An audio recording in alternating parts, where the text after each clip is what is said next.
দেখো স্পেশাল ওয়ার্ডের রুলসগুলো ভালো করে শোনো, খুব মনোযোগ সহকারে শোনো। আমার বিশ্বাস যারা কোনোদিন এই স্পেশাল ওয়ার্ড করে নাই তারা আমার মানে কথাগুলো শুনলে নিশ্চিত 5 মার্ক পাবা। তাহলে কি কি আসে? প্রথমে কি কও? ওয়াজবরণ নাকি? ওয়াজবরণ না?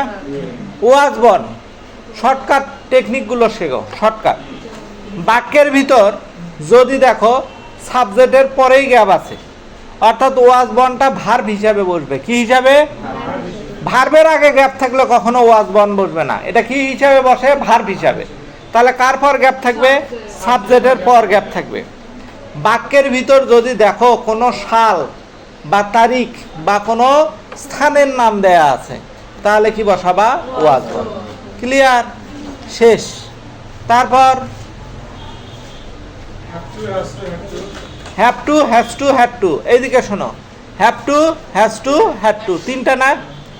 আচ্ছা, হ্যাড বসে পাস্ট টেন্সে, আর হ্যাভ টু আর হ্যাজ টু বসে কোন টেন্সে? প্রেজেন্ট টেন্সে। কি টেন্সে? প্রেজেন্ট টেন্সে। Have to, has to, had to সব সময় ভার্বের প্রেজেন্ট ফর্মের আগে বসে। কার আগে বসে? ভার্বের প্রেজেন্ট ফর্ম। বাধ্যবাধকতা, তোমাকে এই কাজটা করতেই হবে এমন বুঝালে ভার্বের প্রেজেন্ট ফর্মের আগে গ্যাপ থাকলে হ্যাভ টু, হ্যাজ টু বসে। আর হ্যাভ টু ঘটনাটা যদি অতীতকালের হয় আর ভার্বের প্রেজেন্ট ফর্মের আগে যদি গ্যাপ থাকে তাহলে তখন কি বলবে? Have to. ক্লিয়ার? বুঝেছেন? তারপর উড রেডার, একদম উড রেডার একটা ছোট্ট শর্ট টেকনিক শোনো, এই একটা টেকনিকেই তুমি 1 মার্ক পাবা। সেটা হলো বাক্যের ভিতর যদি দেন থাকে, কি থাকে? এবং ওই বাক্যে যদি একটা সাবজেক্ট থাকে, একটা সাবজেক্ট থাকবে, ভার্বের প্রেজেন্ট ফর্মের আগে উড রেডার বসে। এত কিছু যদি মনে না থাকে তাহলে এইটুকু মনে রাখো যে শুধু দেনের পূর্বে যদি গ্যাপ থাকে তাহলে কি বসাবে? Would rather. ক্লিয়ার? বুঝছেন না বোঝেন নাই? তারপর হ্যাড বেটার। দেখেন এখানে একটু কনফিউশন থাকতে পারে আপনাদের ভিতরে। কি? হ্যাভ টু, হ্যাজ টু এবং হ্যাড বেটার।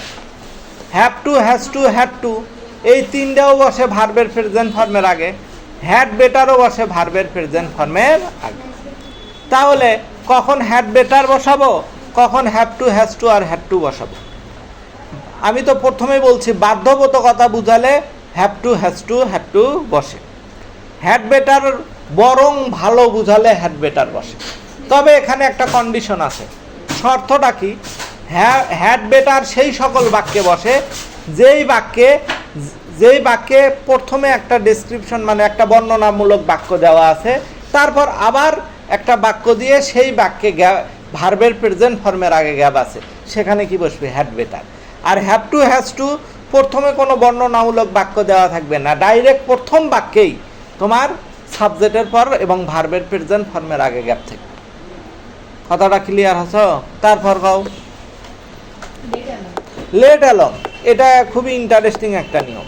লেট অ্যালং এর অর্থ হলো চিন্তাই করা যায় না বা ভাবাই যায় না বা কল্পনাই করা যায় না। এটা মূলত তোমার ওই বাক্যের অর্থের ওপরে বাক্যের ওপরে নির্ভর করে অর্থটা কি আসবে। কথা বুঝছো?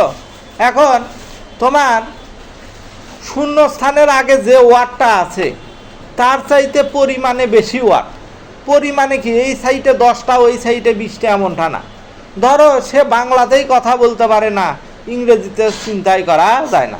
দেখো বাংলার চাইতে ইংরেজি কঠিন না, তাহলে বাংলার চাইতে ইংলিশ ওয়ার্ডটা মানে একটু ডিফিকাল্ট।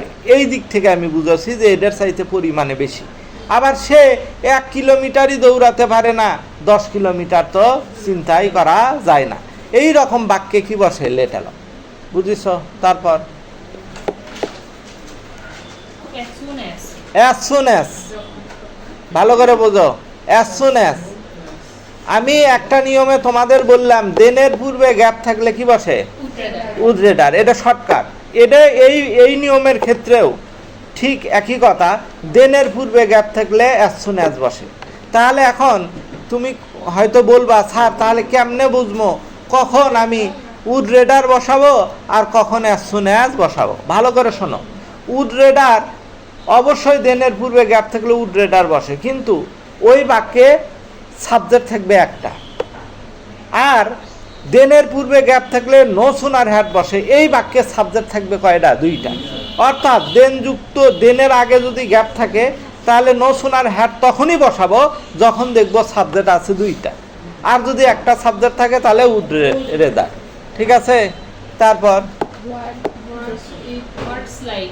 হোয়াটস লাইক, হোয়াটস লাইক না ডট ডট, হোয়াটস ডট ডট লাইক, এটার অর্থ হলো কল্পনা, ভূতের ভয়।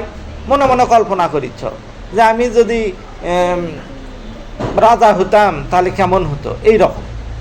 তো মনে মনে কল্পনা করা বুঝালে, যাই হোক অর্থ দিয়ে তোমরা বুঝবা না, শর্টকাট টেকনিক কই। কোনো বাক্যে যদি প্রশ্নবোধক চিহ্ন থাকে, কি বোধক, এবং বাক্যে যদি দুইটা গ্যাপ থাকে, কয়টা গ্যাপ, এবং ওই দুইটা গ্যাপের মাঝে ওয়ার্ড থাকবে একের অধিক, কি থাকবে, তখন একটাতে হোয়াটস আর একটাতে লাইক।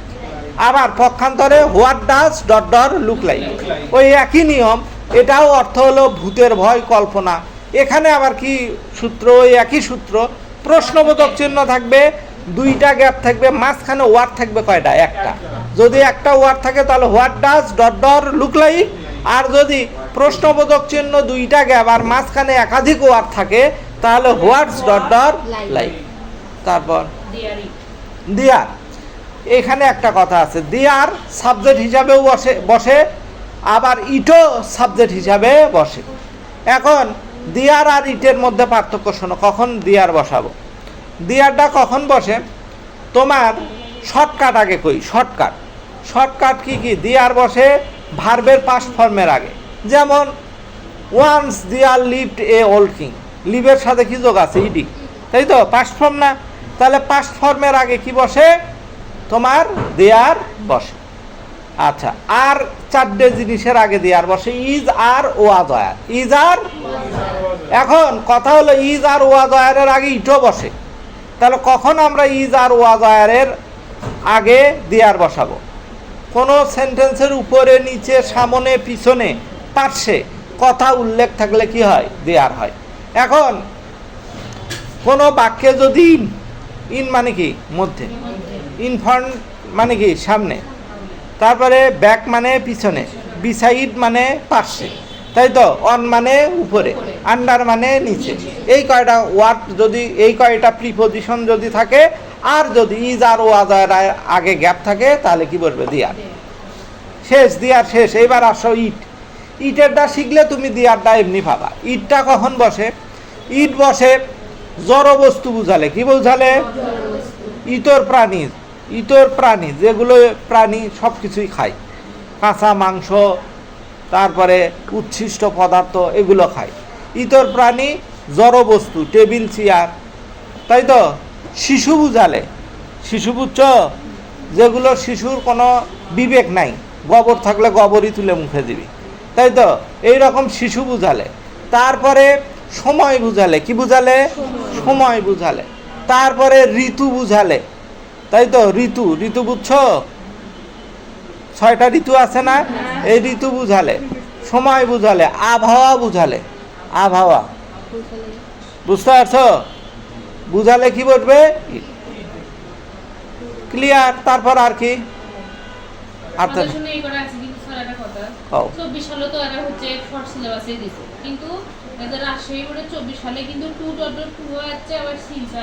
আচ্ছা, প্রথমে বলে রাখি 24 সালে তোমার ইয়েতে হয়নি, তারপরে ওই দুইটা নিয়ম আমি বলে দিই। 24 সালে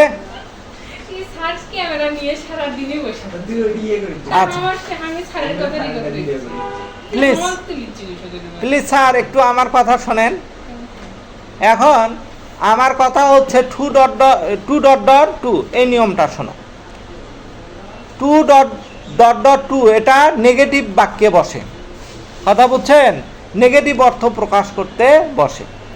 যেমন he is too weak to walk, সে এতই দুর্বল যে হাঁটতে পারে, কথা বুঝছেন। অর্থাৎ নেগেটিভ বাক্য বুঝালে 2.2 বসাবেন। প্রথম টুটা অ্যাডজেক্টিভের আগে বসে, পরের টুটা ভার্বের প্রেজেন্ট ফর্মের আগে বসে। কথা বুঝছেন? সিন্স, সিন্স অর্থ হলো যেহেতু বা যে কারণে অর্থ প্রকাশ করলে সিন্স বসে। আবার একটা কাহিনী আছে, অর্থাৎ তোমরা অবশ্যই প্রেজেন্ট পারফেক্ট কন্টিনিউয়াস টেন্স শিখছো, তাই কি না?